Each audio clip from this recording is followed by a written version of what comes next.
नमस्कार मित्रों, मैं अंशुमान सिंह आपके अपने YouTube channel target with Rohan sir पर आपका हार्दिक स्वागत करता हूं। हम हड़प्पा सभ्यता को 2 क्लासों में पढ़ चुके थे, यानी कि इसके पहले की जो क्लास थी उसमें आप हड़प्पा सभ्यता से प्राप्त स्थलों और उनसे प्राप्त साक्ष्यों के बारे में पढ़ा था। कुछ स्थल रह गए थे जिनका अध्ययन अब हम यहाँ पर करेंगे। आइए हम उन स्थलों को देखते हैं जो कि आपके हड़प्पा सभ्यता से प्राप्त हुए हैं और उनसे प्राप्त साक्ष्य बहुत ही महत्वपूर्ण है।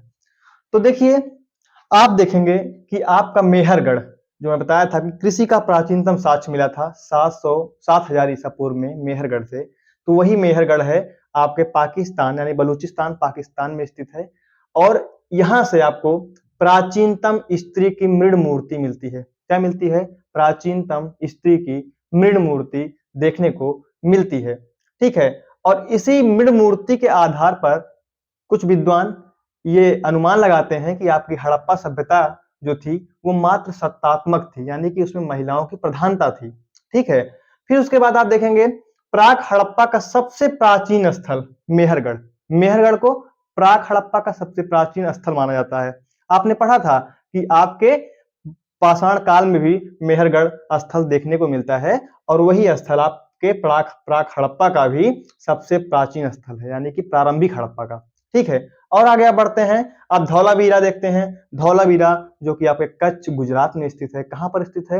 कच्छ गुजरात में स्थित है। यहाँ पर आप देखेंगे तो यहाँ पर जल प्रबंधन का साक्ष्य मिल रहा है। वाटर हार्वेस्टिंग का सबसे प्राचीनतम साक्ष्य, पहला साक्ष्य कहां से मिल रहा है आपको?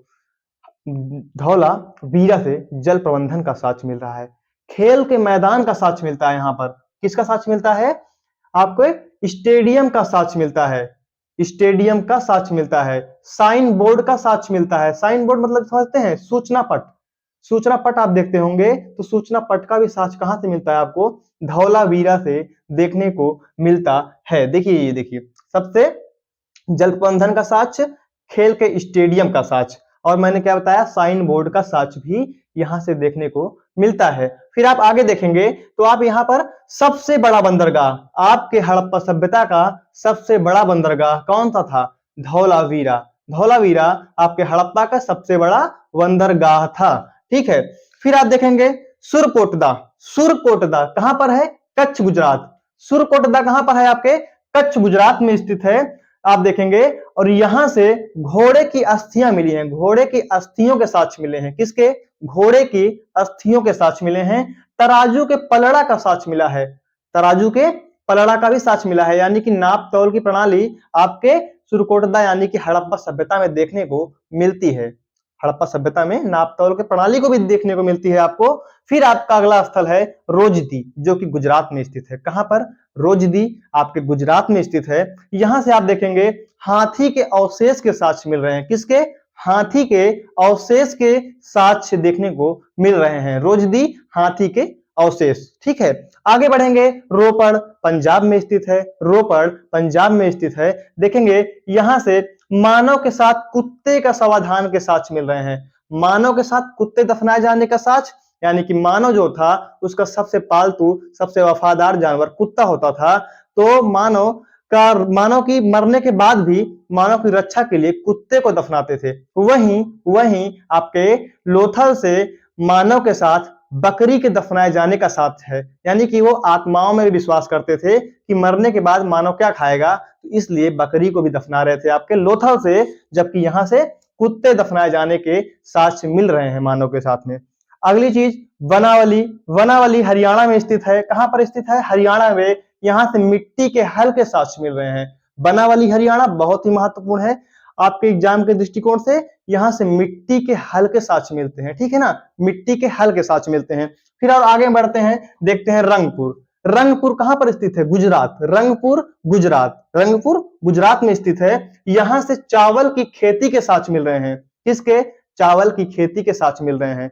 आपने पढ़ा चावल की खेती के साक्ष्य। और वहीं आप देखेंगे यहीं से कच्ची ईंटों का दुर्ग मिल रहा है। बहुत इंपॉर्टेंट, कच्ची ईंटों का दुर्ग। दुर्ग मतलब आपका कोई साम्राज्य है तो उसके आसपास एक दुर्ग का निर्माण करते हैं आप, तो रक्षात्मक जो दुर्ग मिलता है वो कच्ची ईंटों का बना हुआ है। कहां से? रंगपुर से मिलता है। ठीक है, उसके बाद आप देखेंगे सामुदायिक अग्नि स्थल थे। कहां पे देखेंगे? आप देखेंगे सामुदायिक अग्नि स्थल कोटदीजी सिंध। कोटदीजी सिंध पाकिस्तान में स्थित एक स्थल है। यहाँ से सामुदायिक अग्नि स्थल के साक्ष्य मिलते हैं, जहां पर लोग एक समुदाय में इकट्ठा होकर के कोई हवन अनुष्ठान कर्मकांड वगैरह करते रहे होंगे, ऐसा आपके इतिहासकार मानते हैं। फिर आप देखेंगे मृदभांडों पर सींग वाले देवता का चित्रण। बहुत इंपॉर्टेंट क्वेश्चन, बहुत इंपॉर्टेंट है। मृदभांडों पर सींग वाले देवता के चित्र का अंकन मिलता है कहां से? आपके कोटदीजी सिंध से। ठीक है, उसके बाद आप देखेंगे कांसे की चूड़ियां, बहुत इंपॉर्टेंट। मतलब यहां पर आपके जितने फैक्ट लिखे हुए हैं सब बहुत ही इंपॉर्टेंट हैं और आपको याद करने के लिए वीडियो को 2 से 3 बार देखना पड़ेगा, तभी चीजें आपको याद होंगी। कांसे की चूड़ियों कहां मिल रही हैं आपको कोटदीजी से मिल रही हैं। वहीं आपको मैं कल की क्लास में बताया था कि मिट्टी की चूड़ियां कालीबंगा से मिल रही हैं और इसी मिट्टी की चूड़ियों के नाम पर कालीबंगा उसका नाम पड़ा। ठीक है, काली मिट्टी की चूड़ियां मिलती थी, काले रंग की। आगे बढ़ेंगे आप, कुछ नोट, कुछ महत्वपूर्ण विशेषताएं हड़प्पा सभ्यता की हैं, इसको आप लोग ध्यान दीजिएगा। तो नोट में क्या है? सिंधु घाटी सभ्यता का सबसे बड़ा स्थल राखीगढ़ी। सिंधु घाटी सभ्यता का सबसे बड़ा स्थल का क्या है? राखीगढ़ी है। दूसरे नंबर पर धौलावीरा है और तीसरे नंबर पर आप देखेंगे कालीबंगा देखने को मिलता है। आपके एग्जाम में इसका क्रम पूछ लिया जाता है सबसे बड़े से लेकर के छोटे का। तो पहले नंबर पर राखीगढ़ी, दूसरे पर धौलावीरा और तीसरे पर कालीबंगा। ठीक है, अब आगे बढ़ते हैं। मुहरों पर अंकित मातृ देवी की मूर्ति, मुहरों पर अंकित मातृ देवी की मूर्ति का चित्र मिल रहा है, का साक्ष्य मिल रहा है। यानी कि आप देखेंगे कि मातृ सत्तात्मक फैमिली का कॉन्सेप्ट देखने को मिल रहा है। कहां से? आपके हड़प्पा सभ्यता से मातृ सत्तात्मक फैमिली का कॉन्सेप्ट देखने को मिल रहा है। यानी माताओं का एक बेहतरीन स्थान था। पिता सत्तात्मक या पितृ सत्तात्मक फैमिली का कॉन्सेप्ट नहीं मिल रहा है, मातृ सत्तात्मक मिल रहा है। समाज की बात है ये। अब आगे बढ़ेंगे तो देखेंगे भाव चित्रात्मक लिपि। भाव चित्रात्मक लिपि, मैंने पिछली क्लास में बताया था कि हड़प्पा सभ्यता के जो लोग थे वो अपने भावों को व्यक्त करने के लिए इमोजी का प्रयोग करते थे। इमोजी जो आप व्हाट्सएप पर, फेसबुक पर, इंस्टाग्राम पर आज यूज करते हैं, वही इमोजी कहां से निकल करके आई है? आपके हड़प्पा सभ्यता से। तो भाव चित्रात्मक लिपि थी जो कि दाईं ओर से बाईं ओर लिखी जाती थी। आप हिंदी लिखते हैं तो हिंदी आप बाईं ओर से दाईं ओर लिखते हैं, इस फ्लो में लिखते हैं, इस फ्लो में लिखते हैं। लेकिन आपकी जो हड़प्पा सभ्यता की जो भाव चित्रात्मक लिपि थी वो दाईं से बाईं ओर, दाईं से बाईं ओर मींस की इस तरीके से, ये इस तरीके से लिखी जाती थी। हड़प्पा सभ्यता की लिपि दाईं से बाईं ओर और भाव चित्रात्मक लिपि। आगे बढ़िए, आगे बढ़ते हैं। सबसे बड़ी ईंट मोहनजोदड़ो से प्राप्त हुई है। सबसे बड़ी ईंट मोहनजोदड़ो से प्राप्त हुई है। आपसे क्वेश्चन पूछे कि सबसे बड़ी ईंट हड़प्पा सभ्यता के किस स्थल से प्राप्त हुई है, तो आप क्या आंसर देंगे? मोहनजोदड़ो। आगे बढ़ेंगे, आप देखेंगे कि हड़प्पा सभ्यता के लोग मातृ देवी, पशुपतिनाथ, लिंग योनि, वृक्ष, जल आदि की पूजा करते थे। किसकी किसकी? पशुपतिनाथ की करते थे, मातृ देवी की करते थे, ठीक है, जल की करते थे, वृक्ष की करते थे। यानी कि कहीं ना कहीं वो प्रकृति पूजा के समर्थक थे, वो प्रकृति की पूजा करते थे। ठीक है, माता देवी की पूजा से आप तात्पर्य लगाएंगे कि मातृ सत्तात्मक फैमिली, पशुपतिनाथ जो आपके यहाँ वर्तमान में शिव भगवान है, प्रोटो शिव, आद्य शिव, वही शिव आपके पशुपतिनाथ से शिव बने हुए हैं आज। ठीक है, आगे बढ़िए, आप देखिए अर्थव्यवस्था मुख्यतः कृषि पर आधारित थी। आपकी हड़प्पा सभ्यता की जो अर्थव्यवस्था थी वो मुख्य रूप से किस कृषि पर आधारित थी? जैसे कि आज आपके भारत की अर्थव्यवस्था कृषि पर आधारित है, इसी प्रकार से। आगे देखेंगे आप, सिंधु घाटी सभ्यता के लोग संभवतः घोड़े से परिचित थे, क्योंकि घोड़े के साक्ष्य तो मिल रहे हैं लेकिन संभवतः, और वहीं शेर से परिचित नहीं थे। आप यहाँ क्वेश्चन पूछेगा कि सिंधु घाटी सभ्यता के लोग किस जानवर से परिचित नहीं थे, तो आपको क्या दे देगा? आपको दे देगा घोड़ा दे देगा, बकरी दे देगा, कुत्ता दे देगा और शेर दे देगा। तो आप क्या आंसर देंगे? शेर। शेर से परिचित आपके सिंधु घाटी सभ्यता के लोग नहीं थे। ठीक है, इतनी चीजें आपको देखने को मिली। अब आप देखेंगे कि आपकी हड़प्पा सभ्यता का अंत कैसे हो गया। हड़प्पा सभ्यता इतनी बेहतरीन सभ्यता, इतनी नगरीकृत सभ्यता, और इस सभ्यता की का अंत कैसे हो गया, तो आप देखेंगे कुछ पॉइंट कुछ विद्वान बताते हैं। इस पे डिबेट है, ये जो इसका डिबेट है, डिबेट में आपको एक कोई तथ्य नहीं मिलेगा, इसमें कई तथ्य मिलेंगे। कुछ लोग मानते हैं कि आर्यों के आक्रमण से आपकी हड़प्पा सभ्यता का विनाश हो गया।